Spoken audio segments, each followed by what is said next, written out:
if you haven't heard, Russia and Ukraine are getting temperamental with each other. And I think the peace talks are going well. The peace talks have progressed recently by way of Ukraine successfully running a covert operation using, 117 drone bombers that destroyed over 40 Russian aircraft bombers. Some of them had nuclear capabilities, destroyed key military targets in Russia, deep in Russian territory, by the way. So Russia then launched a massive retaliatory strike with over 400 drones and ballistic missiles. Ukraine then blew up the Kiev bridge in Russia. So the peace talks are going well, and I'm feeling more optimistic than ever that those two are going to resolve their differences.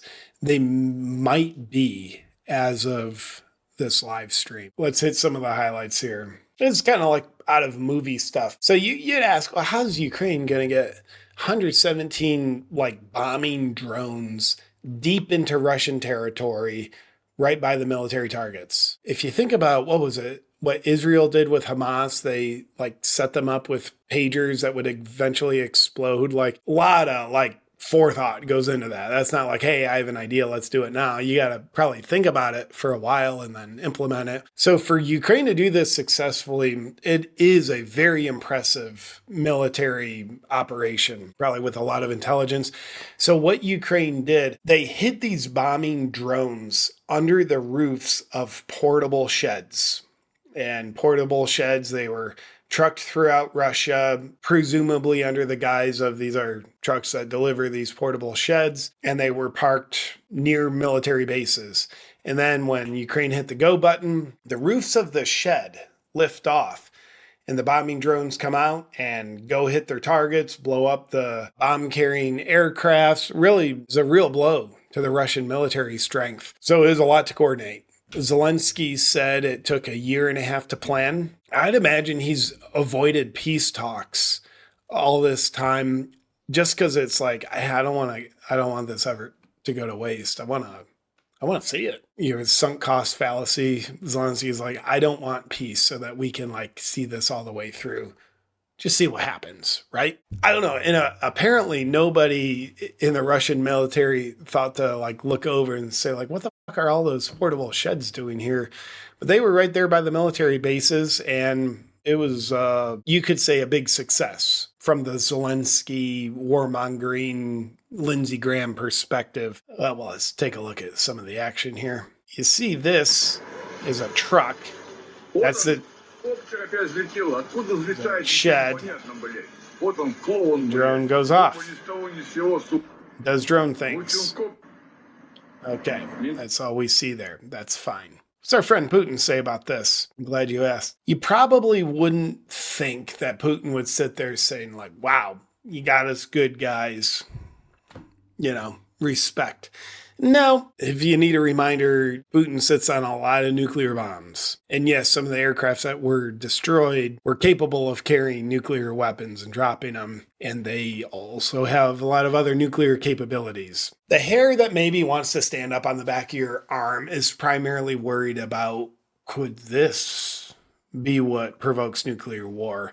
And unfortunately, the answer isn't, no, it definitely won't. It's it could. So here's what Putin allegedly said through whoever translated this. Ukraine attacked our air bases where Russian strategic bombers are located. They prove that there can be no peaceful solution. Now, that's kind of an ominous thing to say. I don't like that, but he said it. They prove that there can be no peaceful solution. They have prepared their own end with this action. There is no more red line. They will regret what they did.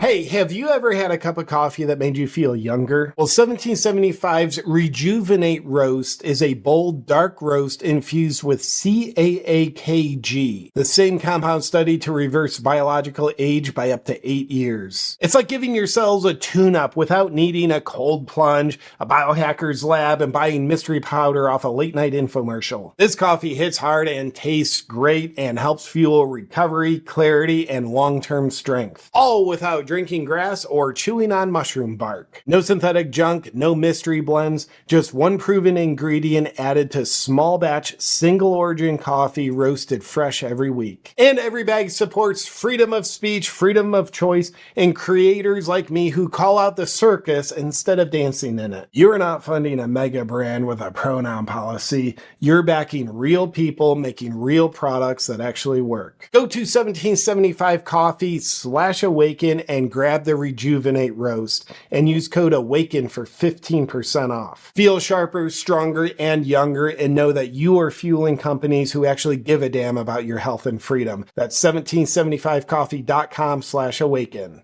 Now, back to the program. They prepared their own end with this action.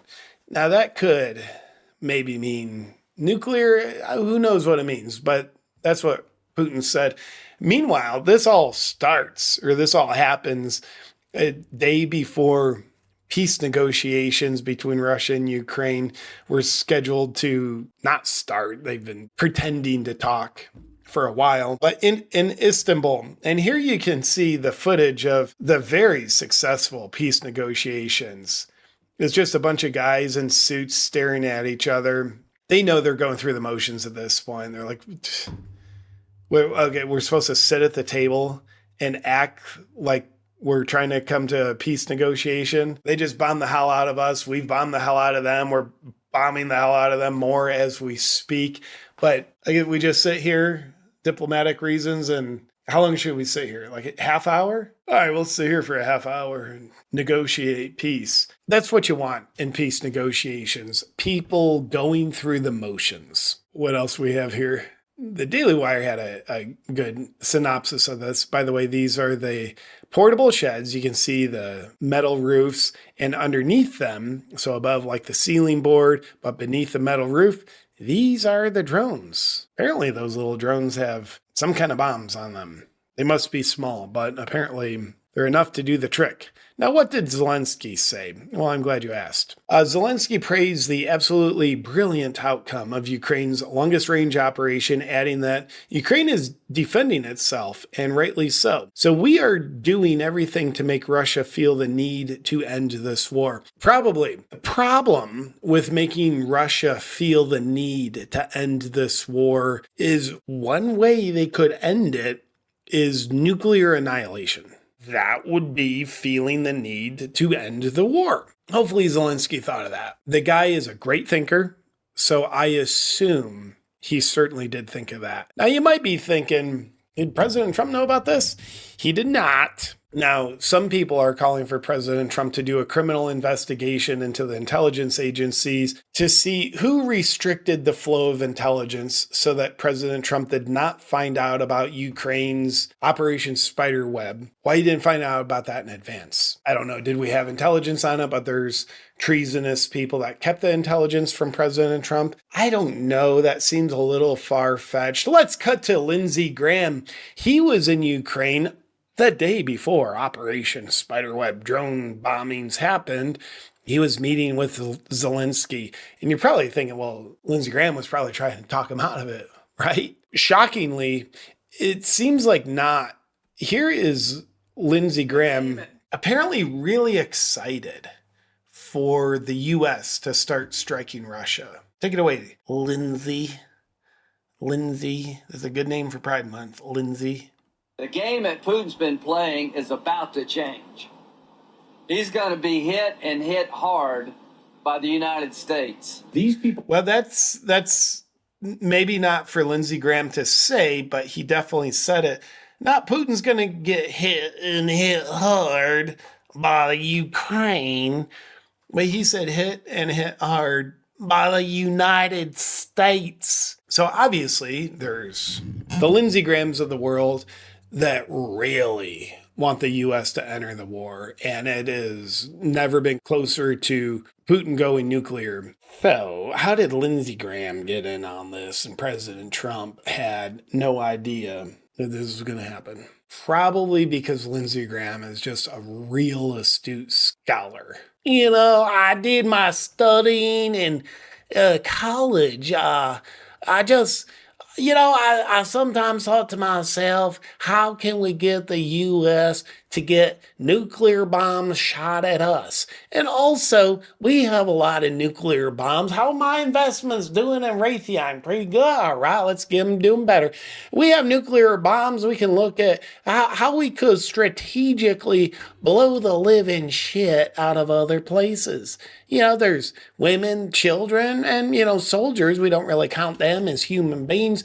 But if we just bomb the living shit out of them, then the shit won't be living there. Now, what a prophet's going to do, it's funny, you blow the living shit out of other people, you blow them up, and then our profits blow up. It's like a win-win situation here, everybody. So Lindsey Graham, I trust him. I think he has America's best interest in mind.